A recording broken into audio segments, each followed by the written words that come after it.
The trial of Antonio. Gratiano and Nerissa were in the room at the same time and had been watching what was happening. Gratiano now came forward and said he hoped Portia and Bassanio would be happy and said that he and Nerissa would like to be married at the same time.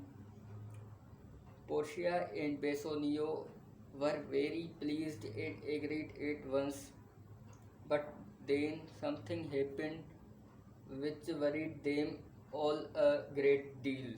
A messenger arrived with a letter for Bassanio from his friend Antonio, who had borrowed money from Shylock for him. Bassanio's face became pale in as he read the letter. It contained very bad news. Portia quickly asked what had happened, and now for the first time Bassanio told her about the money that Antonio had given him. He told her too about Antonio's agreement with Shylock. In this letter, Antonio said that his ships had not come back to port. They had been wrecked at sea, and all the valuable goods on them had been lost. Antonio had no money to pay back his debt to Shylock, and the date for him to do this had had already passed. He would have to give Shylock a pound of his flesh. I am now certain to die and want to see you, Antonio wrote. The messenger told them that Shylock had gone to the Duke of Venice to ask him to deal with the matter.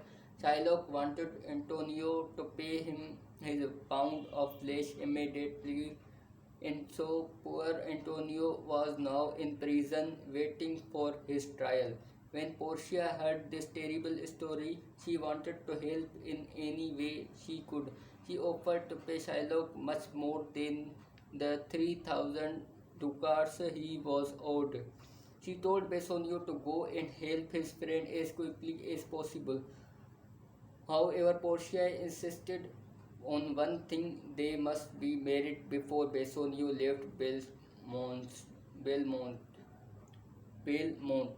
So all four of them, Portia, Bassanio, Nerissa, and Gratiano, went at once to the church and were married.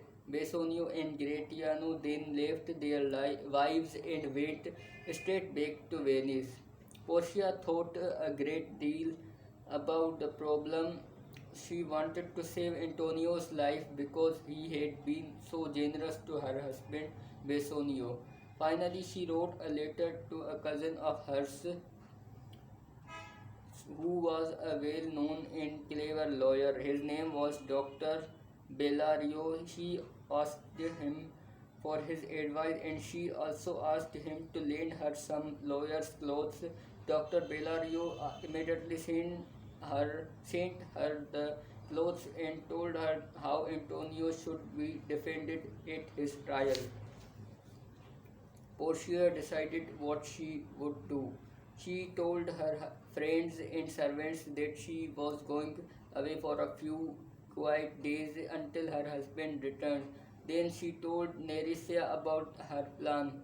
She had decided to go to Venice and she wanted Nerissa to go with her. However, Portia did not want anyone to recognize her when she was there. So she and Nerissa dressed themselves up in men's clothes. They set off for Venice looking like two young men.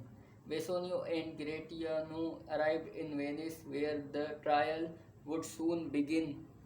Under the direction of the Duke of Venice, Antonio and Shylock were brought before the Duke. The Duke asked Shylock to give up his cruel demand and not to take a pound of Antonio's flesh, but Shylock would not agree. Antonio had made the promise and so he must keep it. He said then Bassanio offered to pay Shylock twice as much money as he owed.